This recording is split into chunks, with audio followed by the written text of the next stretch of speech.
안녕하세요. 반갑습니다. 루앵커입니다. 오늘은 그냥 저에게 아니면 우리들에게 왠지 친숙하게 느껴지는 인터파크랑 한샘 얘기해 보도록 하겠습니다. 요즘 주식시장에서 이 두 종목의 급등세가 매우 눈에 띄고 있습니다. 그 이유가 뭐냐? 이 두 기업이 결국 다른 회사에 이제 매각이 되게 되는데요.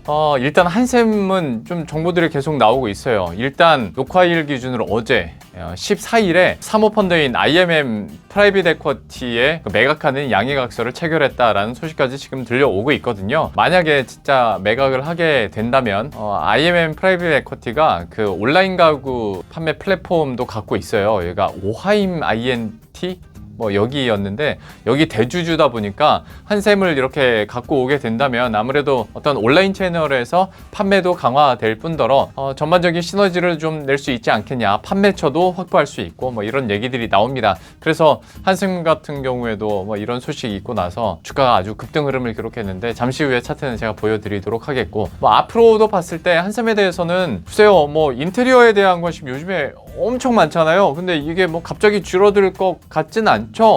이사를 자주 못 간다면 안에 내부라도 꾸미 자라는 건데, 개인적으로 저도 결혼하면서 이런 가구들 있잖아요. 붙박이장이나 아니면 거실장, 소파, 저도 집에 생각해 보니까 한샘 관련 그 가구들이 꽤 많더라고요. 아마 여러분들도 그렇지 않을까 싶은데 한샘이 좀 만만하죠. 어느 정도 퀄리티도 이렇게 보장을 해주면서 가격도 약간 중간선 정도 되는 것 같은데 그렇게 많이 비싸지도 않고, 그래서 한샘을 많이 애용했는데 결국 사모펀드에 이제 팔리게 되죠. 사모펀드 같은 경우에야 어떻게든 이제 한샘의 가치를 크게 키운 다음에 다시 되팔려는 목적일 테니까 한샘이 앞으로 어떤 구조적으로 그리고 어떤 사업 경쟁력을 봤을 때도 더 좋아지지 않을까라는 생각은 듭니다. 그래서 요즘에 좀 구체화되고 있는 모멘텀 중 하나가 지금까지 어떤 B2B 사업에 대해서 열심히 했잖아요. 가구 인테리어랄지 아니면 새롭게 주택이 지어졌을 때 안에 들어가는 물량으로 어떤 기업과 기업 간의 사업을 많이 했었는데 이제는 B2C로도 계속 확장을 해가고 있고, 여기 B2C 중심의 성장이 좀 기대된다라는 증권사들의 전망도 나옵니다. 특히 요즘에 그 한샘몰은 너무나도 잘 아실 테고요. 저도 집 근처에 그 목동에 한샘몰 진짜 큰 거 있거든요. 거기서 가끔씩 가구도 사고 아니면 주방용품도 가끔 사고 했었는데, 그 옆 건물을 보시면 한샘 리하우스가 있어요. 그러니까 요즘에 한샘몰 근처 옆에나 근처에 이런 리하우스 스토어를 만드는데요. 그런데 이 매장을 올해 10개를 더 낸다고 해요. 그래서 27개에서 37개가 된다고 하는데, 여기 쪽으로도 사업 드라이브를 강하게 걸고 있을 뿐만 아니라 여기는 패키지로 팔기 때문에 수익성도 좋다고 합니다. 그리고 이런 패키지 착시공 건수가 계속 늘어나면 늘어날수록 점유율과 함께 수익성 늘어나고 또 리모델링 분야에서 한샘의 경쟁력이 커질 수 있는 거죠. 평균 판매 단가도 지금 계속 올라가고 있을 뿐만 아니라 그러면 이제 마진도 좋아지는 거기 때문에 한샘에 있어서는 긍정적인 호재가 될 수 있는 부분이니까요. 여러분들도 관심 있게 보시면 좋을 것 같아요. 자, 그리고 이번에는 인터파크인데 그 1세대 온라인 쇼핑몰이잖아요. 옛날에 대학생 때도 노트북을 인터파크에서 샀던 것 같고, 아니면 공연 예약도 인터파크에서 주로 했었고, 책도 저는 인터파크에서 주로 샀었어요.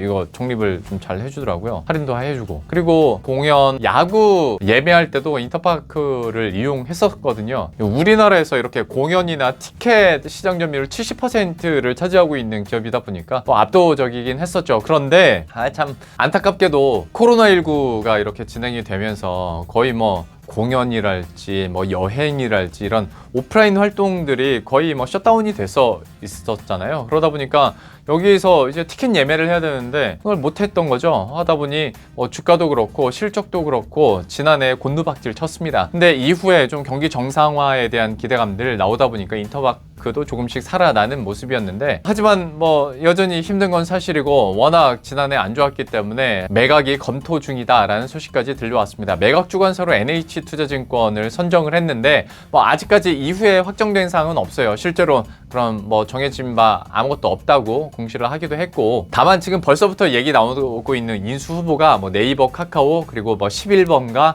아니면 사모펀드들이 있거든요. 뭐 네이버나 카카오 같은 경우에 투어 쪽으로도 계속 확장을 하고 있고 플랫폼 사업자로서는 여러분의 의심할 수 없는 우리나라 1, 2등 업체이긴 한데 어떤 공연이나 티켓 예매 쪽으로는 어쨌거나 인터파크가 훨씬 우세하거든요. 그러니까 여기만 먹으면 시장 자체를 함께 먹을 수 있는 거기 때문에 충분히 매력적일 수 있겠고, 그리고 1세대 온라인 쇼핑몰이라고 했으니까 11번가도 지금 뭐 거론은 됩니다. 이외에도 사모펀드들이 좀 인수 후보군으로 나오지 않을까 얘기는 나오는데 이건 진짜 정해진 바가 없고, 하지만 어떤 매각 매물로 나오다 보니까 시장에서 관심을 받고 피인수 기업으로서 주가가 어마어마하게 뛰고 있습니다.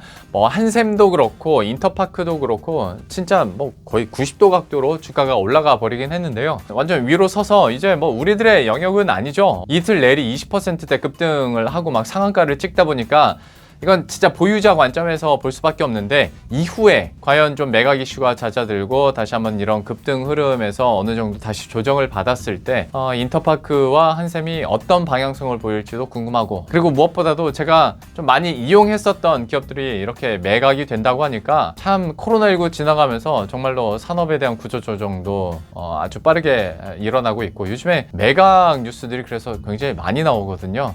그런데 그 중에서도 인터파크와 한샘 얘기를 잠깐 해봤습니다. 그럼 저는 여기서 인사드릴게요. 구독과 좋아요 그리고 알림 설정 한 번씩만 부탁드리고요. 저는 다음 콘텐츠에서 다시 찾아뵙도록 하겠습니다.